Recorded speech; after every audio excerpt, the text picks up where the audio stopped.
नमस्कार दोस्तों, मैं करण सिंह धनखड़। दोस्तों, 15 अगस्त को प्रधानमंत्री नरेंद्र मोदी जी ने एक शब्द बोला, दिमागी नक्सल। आज इसी शब्द की व्याख्या करेंगे, इसी शब्द की विवेचना करने की कोशिश करेंगे। ये उन्होंने क्यों बोला, आज इसी शब्द की पूरी तरह समीक्षा करने वाले हैं हम। नक्सलवाद, ये शब्द आया कहाँ से? सबसे पहले ये समझना बहुत ज़रूरी है कि ये शब्द आखिर आया कहाँ से। नक्सलवाद, नक्सल पश्चिम बंगाल में एक जगह का नाम है, नक्सलबाड़ी। 1967 में वहाँ पर किसानों की समस्याएं थी। जो किसान खेतीहर थे और जो मजदूर खेतीहर थे, जो बटाई पर जैसे लेते थे ज़मीन, और वो उनकी सबकी मिलाकर एक समस्या थी, यानी किसान मजदूर की समस्या थी, जो कि सरकार के से उनके कुछ सवाल थे। उन्होंने ये एक आंदोलन छेड़ा और ये आंदोलन बाद में हिंसक हो गया तो उस जगह को बदनाम कर दिया गया। नक्सलबाड़ी को नक्सलवाद से जोड़कर नेगेटिव इस शब्द को बना दिया। नक्सलवाद आज नेगेटिव रूप में ही जाना जाता है, जबकि ये जगह का नाम है नक्सलबाड़ी। वहाँ से इस शब्द की पैदाइश हुई है। धीरे धीरे ये नक्सलवाद इतना फैलता गया कि एक रेड कॉर्नर नक्सलवाद भी शब्द बीच में आया कि पूरा क्षेत्र, कई स्टेट इसमें आ गए थे। इसको नेगेटिव सरकारों ने बनाया। असल में ये जल, जंगल और ज़मीन की लड़ाई है। अपनी ज़मीनों को छोड़ना कोई नहीं चाहता, सरकारें बड़े उद्योगपतियों को ज़मीनें देने की, इसलिए इस सब को बहुत ही गलत तरीके से प्रचारित किया जाता है। खैर, मैं उस विषय पर आज नहीं जाना चाहता। मैं सिर्फ प्रधानमंत्री जी ने जो बोला है दिमागी नक्सलवाद, उसी पर ही फोकस करना चाहता हूँ। लेकिन उससे पहले मैं यहाँ एक बात और बता दूँ कि कुछ साल पहले एक और शब्द इन्होंने बोला था, अर्बन नक्सल। अर्बन नक्सल, ये अर्बन नक्सल क्यों बोला गया था? आज तक प्रधानमंत्री जी या दूसरे कैबिनेट मंत्री या ये सरकार ये नहीं बता पाई कि अर्बन नक्सल होता कौन है, इसकी परिभाषा क्या है। मुझे लगता है कि ये जो यूनिवर्सिटी कॉलेजों में प्रोफेसर जो गलत सरकार की नीतियां उनके ऊपर बोलते थे, या पत्रकार लोग जो सरकार की गलत नीतियों पर बोलते थे, ये उनको अर्बन नक्सल कहते थे। अब ये मामला शहरों से हटकर, क्योंकि पहले शहरों में रहने वालों को ही अर्बन नक्सल कहा जाता था, अब इन्होंने इस दायरे को और बढ़ा दिया है। दिमागी नक्सल, नक्सल का मतलब है कि इनके हिसाब से जो संघर्ष करता है, जो हथियार उठाता है, वो नक्सल है। लेकिन यहाँ पर ये बात समझनी होगी कि जो हथियार उठाता उसको आप नक्सलवादी कह सकते हैं, लेकिन नक्सलवाद और यानी माओवाद और वामपंथी दोनों को एक पलड़े में आप नहीं तोल सकते, क्योंकि वामपंथी का मतलब होता है समाजवादी। जो समाजवादी विचारधारा के लोग हैं, आप उनको नक्सलवाद नहीं कह सकते। आपको ये फर्क तो करना ही होगा।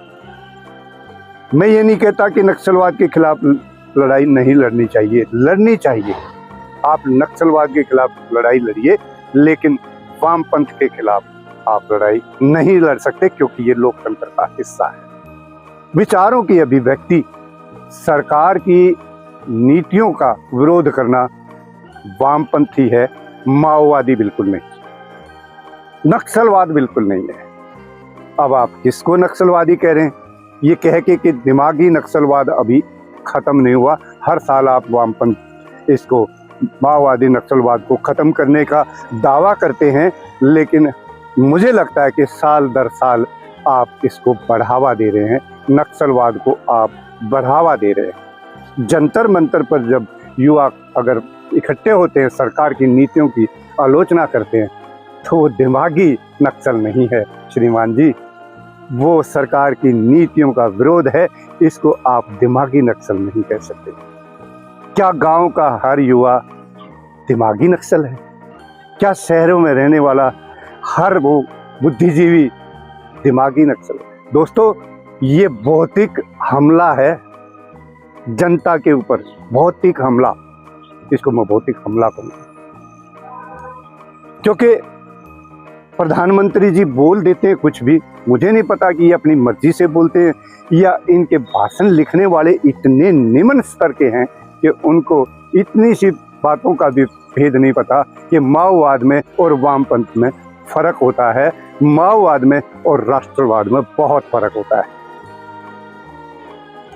क्या विपक्ष जो लोकसभा में, राज्यसभा में, सदन में, विधानसभाओं में इनसे सवाल उठाता है, वो दिमागी नक्सलवादी है क्या?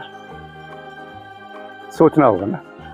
क्या हम जो सरकार की गलत नीतियों की आलोचना करते हैं, हम दिमागी नक्सलवादी हैं? क्या हमें भी उस नेगेटिव शब्द के साथ जोड़ दिया जाएगा? और ये साल दर साल इसी तरह प्रधानमंत्री जी लफाजी करते रहेंगे और करेंगे कुछ नहीं। मैं सरकार से, भारतीय जनता पार्टी से, मोदी सरकार से और नरेंद्र मोदी से निजी तौर पर ये पूछना चाहता हूँ कि भारत का युवा इस समय आपकी सरकार की नीतियों के विरोध में खड़ा है पूरी तरह। कहीं आप इनको दिमागी नक्सलवादी तो नहीं कह रहे?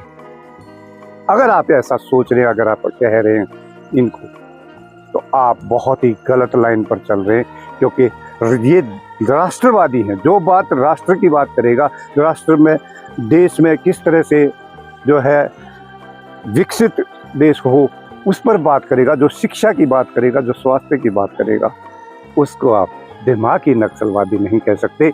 ये लोकतंत्र के खिलाफ है प्रधानमंत्री जी। और आज जो भी आदमी लोकतंत्र के खिलाफ बात करेगा वो नक्सलवादी भी है और वो देशद्रोही भी है।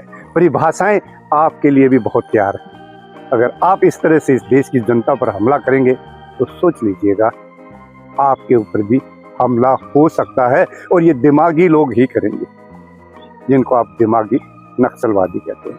दोस्तों, मैं आप लोगों को यही बात समझाने आया था कि साल दर साल नक्सलवाद ख़त्म नहीं हो रहा, इसको बढ़ावा दिया जा रहा है। अगर आपको मेरी बात समझ आई हो या सही लगी हो तो वीडियो को ज़्यादा से ज़्यादा शेयर करें।